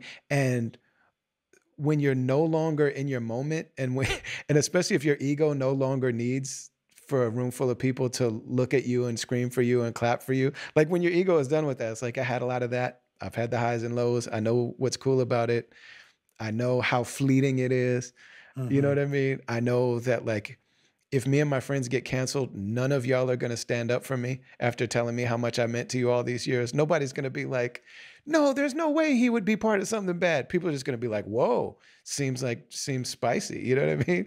Like, man, once my ego is done with all of that, it's like that. This is a huge commitment to still be asking of myself, of my It body, is.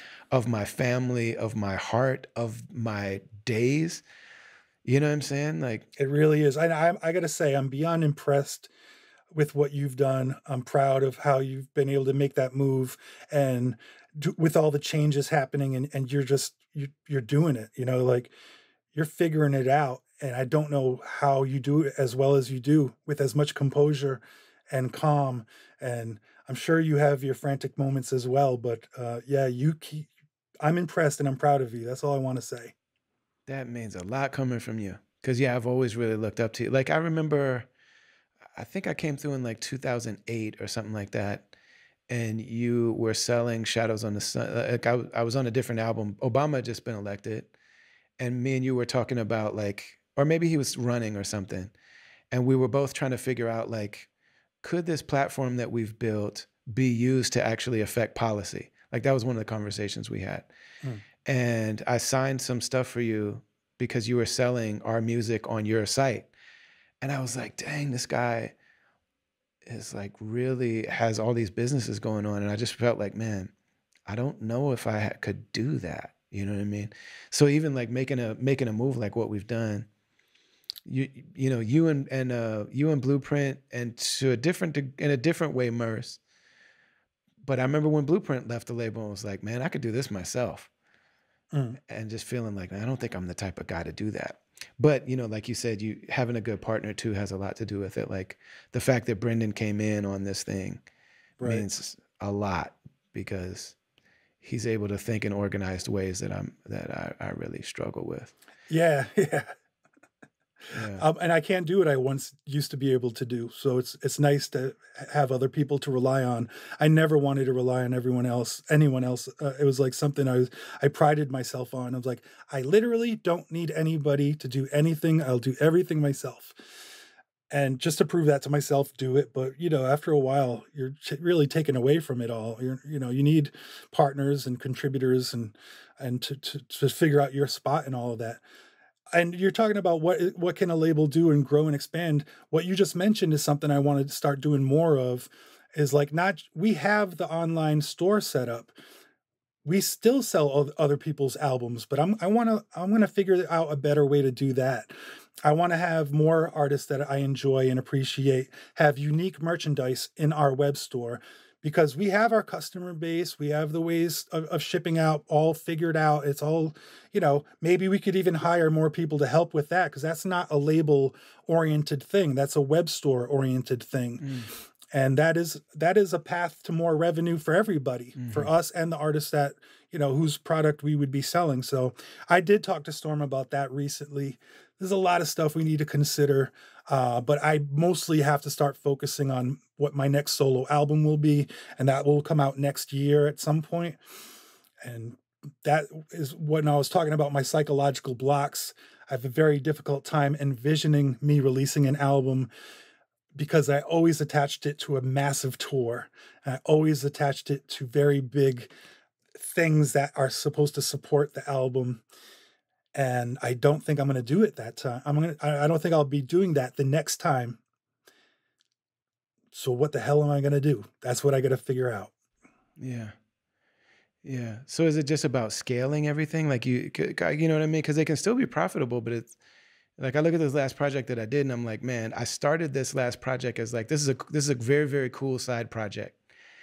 But then when I got to the end of it, I loved it so much. I'm like, I love this album. Like, man, this means so much to me, So then we started sinking all this money into it. And then we got to a place where like we would need it to sell a certain amount in order to be profitable. And it didn't do that. And I think like, man, if I would have stuck to the idea that this is a cool side project, this still could have been a very viable, profitable thing for us. Like I just threw the kitchen sink at it because I got carried away. Yeah. So wait, so you had zero physical distribution for the record? No, we had a distributor that was excited about it and pulled out, like literally after October 7th, stopped returning emails. And then so what? So they didn't, when we were in motion with things, like we were already in motion.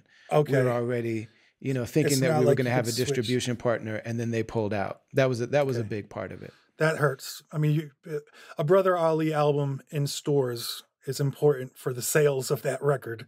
Very, very much so. Yeah. And I wouldn't say that for other new artists. I'm not pressing our new artists to get into stores, because that is a very big investment they won't see a return on, most likely. It's really just a flex. Like, yeah, I'm in a record store. Yeah. I paid $10,000 to press this up and have it distributed, and I'll never see that money back, but I'm in a store. But if you're an established artist and people already know that you're dope, because vinyl is not cheap, obviously. It's very expensive, and that's an investment. I'm not going to just waste my money on something that might be dope, but if I see a Brother Ali record, I'm copping that. I know tons of people are copping that. So that's very unfortunate. I'm sorry to hear that. I mean, it was a huge lesson, Yeah, it was a huge lesson. And also, it was a very different look and sound. I one of the many things that I learned, it's like, a lot of times you need to do something different to, like, I didn't understand what America really was until I didn't live there for 4 years. Now when Americans come, I'm like, oh, Americans are like this. Americans are very loud, and we don't even know that. Americans are very neurotic, and we don't know that. Americans are, they treat servers a certain way, and they don't even realize why. And like, there's just all these things that like I notice whenever my American friends visit Istanbul. They're like, oh man, I didn't even know that about America till I was out of it. And one of the many things that I didn't necessarily like, Rhymesayers is almost like like Motown for underground rap. You know what I'm saying? So you had like Stax Records and all these things that sound like people playing in a basement.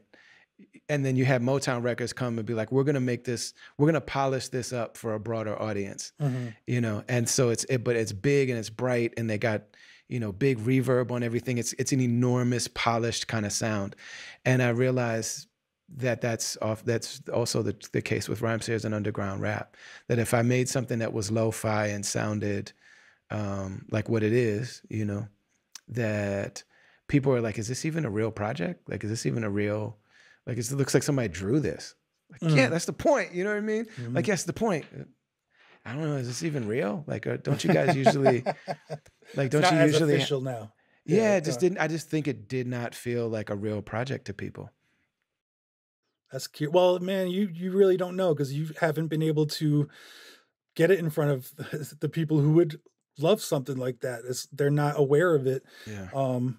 Yeah, this is a tough industry, man. Hmm. It's a very tough thing to, because now you're second guessing something that maybe you shouldn't need to second guess. You know, I don't know.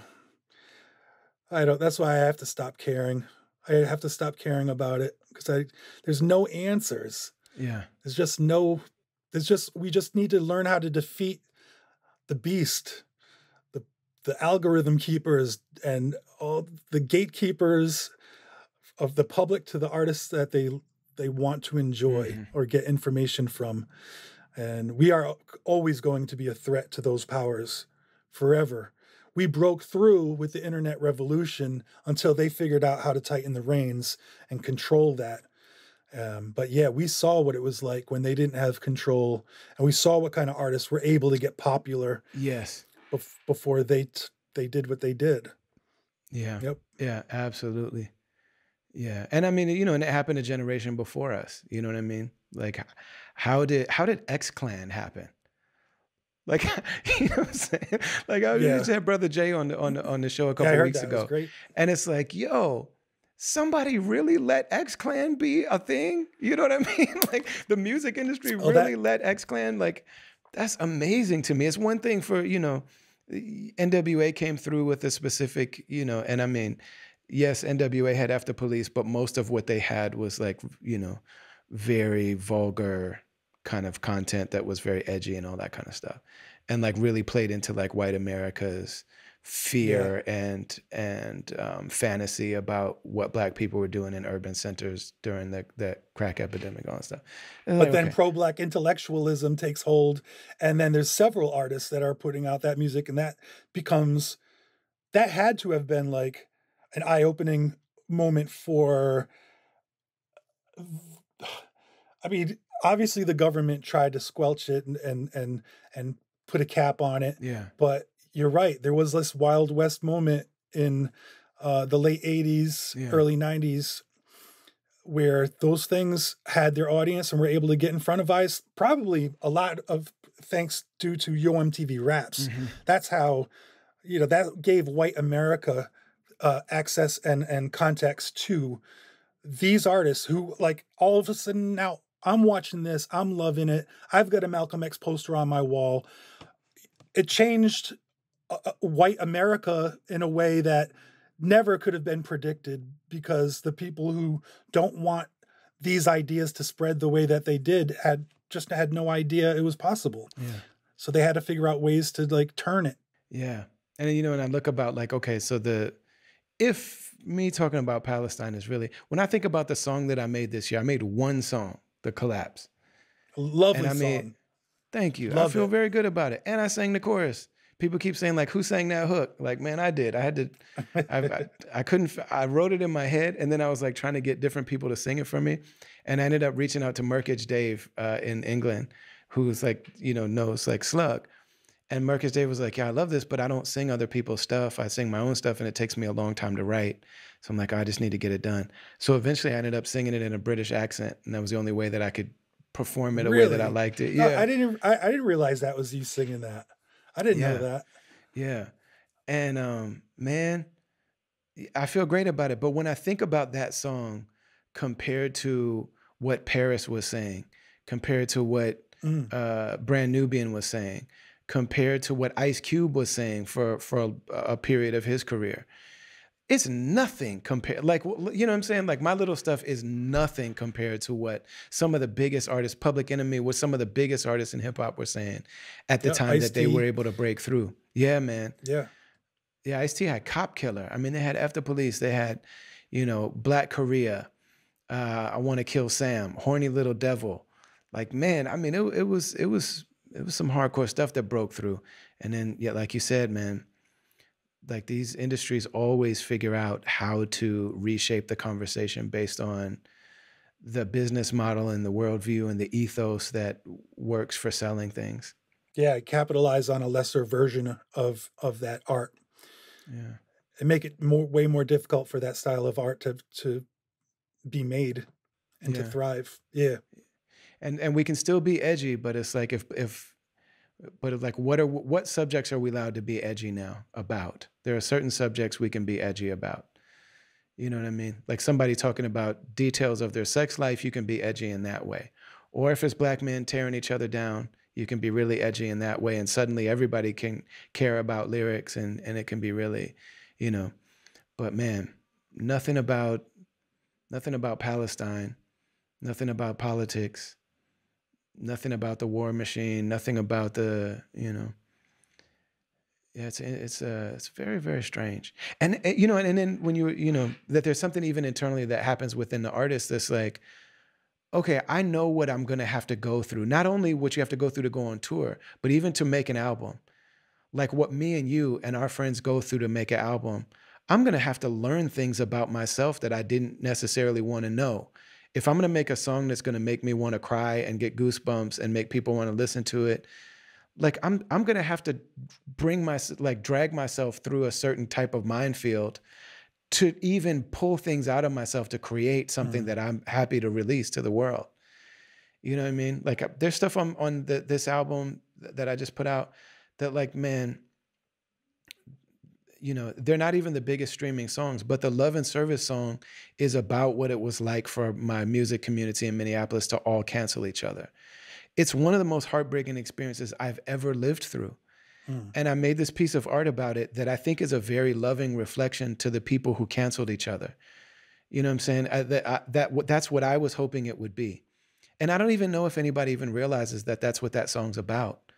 I don't think the people I made it for heard it or know that it's there. Like it's out, but I don't even know if anybody even heard it. Like I know what I had to go through to write that song, to perform that song, the way that I felt before it came out. Like, am I going to get re-canceled for this if people realize what I'm saying in this song? And then nobody really heard it, you know? And it's like, man, on so many levels, for us to continue doing what we're doing is, it's like, why are we doing this? You know what I mean? Like, what? Why do we keep signing up for this? You just have to. That's the rule. You have to keep doing it. Yeah. Until you don't. I don't know. I really did reach a point where I thought I was done. And it could have went one way or the other. People are looking at me now probably thinking I'm done because, like, I didn't release a solo album for 10 years now. So that makes sense. Yeah. But I'm active every day. I'm still doing this every day. But then I released like the Master Cleanse song with Old Boy Rhymes, and that gets suppressed. So what I do that I care about, so like similar to what you just experienced, if I put something out that I care about and it can't get to my audience, that's going to continue to beat me down. Yeah. That's going to continue to make me question myself and my purpose and what I initially loved about what we do. So I guess I needed to just realize maybe that's what they want me to think and feel, and they just want to keep making me feel that way. Yeah. So until I stop, therefore I can never stop. I got other things to ask, but that feels like a great ending. I had other stuff to ask, but man, we do a part 3. I'm always you know what I was thinking about when you were about to sign on. The second time we battled at Scribble, and before you started rapping, you said, "Oh, I love sequels." Sequels, I love them. Yeah, sequels, I love them. Yeah, what are the chances? How did that shirt do? Like you had like that was based on the shirt you wore at Scribble, right? This shirt? Oh no, yeah. I don't know. Actually, I gotta ask Storm about. I don't see. That's another thing. I don't pay attention to streams. I don't pay attention to sales. I don't pay attention. The only thing I pay attention to is the bank account because we have to pay bills and all that. So I'm like, all right, make sure we have this amount of money in there so that we can afford this. But yeah, I didn't really even look into it. The first one, this shirt, the design based on what I was wearing at Scribble Jam, probably sold really well. But I have no way of knowing until I actually look into it myself. That's dope. Yeah, I mean, maybe that's a part of it too. It's like maybe I shouldn't look at the numbers so that's so why directly. Storm's good to have for me because I'll ask him indirect. He can let me know indirectly because I'll be like, "Yo, do you think we should do another one of those?" And he'd be like, "Nah." That means okay, it didn't do well enough for us to like try to do that. Or he'd be like, "Absolutely, we need to do something else like that." So that's about as much as I like to pay attention to that. Because if I start getting into the minutia of everything, I don't know. I get obsessive. I'm a very obsessive person. Well, man, we pray your travel goes well, and I'm excited for the Old Boy record to come out. Like, man, Oh honestly, yeah, like he hit us up to do that, and I was like, yeah, I like this song, and I like the beat and everything. And then when it resurfaced and you showed it to me, I was like, yeah, this is dope, you know. yeah. And He's the got like album is that. dope, and his voice is crazy.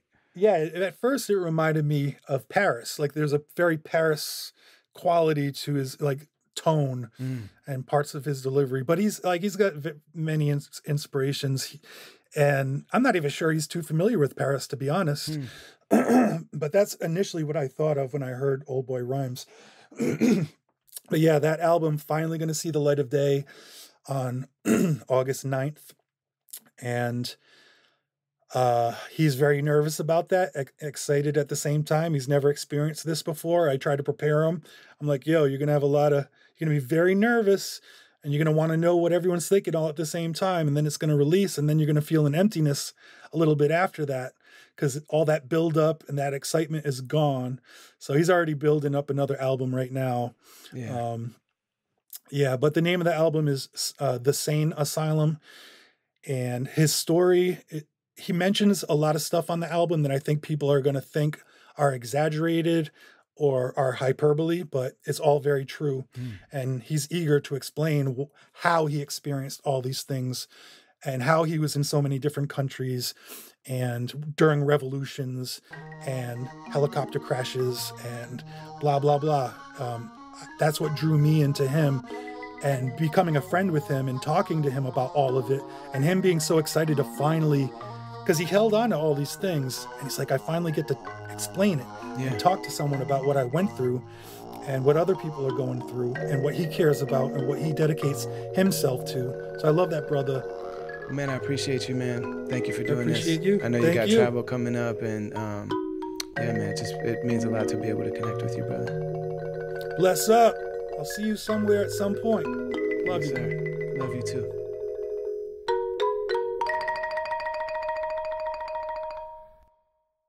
So much love and gratitude for my man Sage Francis for being so generous with his time and his wisdom and his stories and everything else. It's no joke. It's a very real thing, and it's a beautiful thing to be able to share this journey with other people that have been there, that have been on the path, making the path by walking, by walking it, and are so down to not gatekeep and to just share information and share knowledge and, to give us encouragement. For Sage to say, yo, you're doing great and I'm proud of you, he probably knows that from listening to this podcast, because he listens a lot too, and he gives me a lot of feedback. But for somebody like Sage to say something like that to me, it means a lot, because he knows what he's talking about. And he also knows how difficult it is to do it. So for him to say, yo, you're doing great, man, I'm proud of you. That's somebody that's my age. He's my peer. You know what I mean? But it means a lot. And so that's a lot of what this podcast is about. Make sure to go to brotherali.com, sign the mailing list, get down with the podcast, check out the new album, Love and Service, check out the songwriting workshop, Blood on Beats, that's open for registration now. I think it still is. It is as of me recording this. I don't know if it's going to sell out before you get there, but don't miss this chance to explore songwriting with us. Check out Zakat Foundation, zakat.org. Zakat US on social media. Check out the work they do. Put something on something, whatever you find that speaks to you. Check out Sage Francis and his work. Check out betterhelp.com/travelers. Get down with the therapy journey. All of this, man, this is all good stuff that I'm so grateful to be a part of. Travelers Podcast is produced by BK1, aka Brendan Kelly, and it is a product of Travelers Media, which is our platform that we started and we run together. Shout out to all the people that listen to this and give me feedback. We love you all. Inshallah, we'll see you next week. Assalamu alaikum wa rahmatullahi wa barakatuh.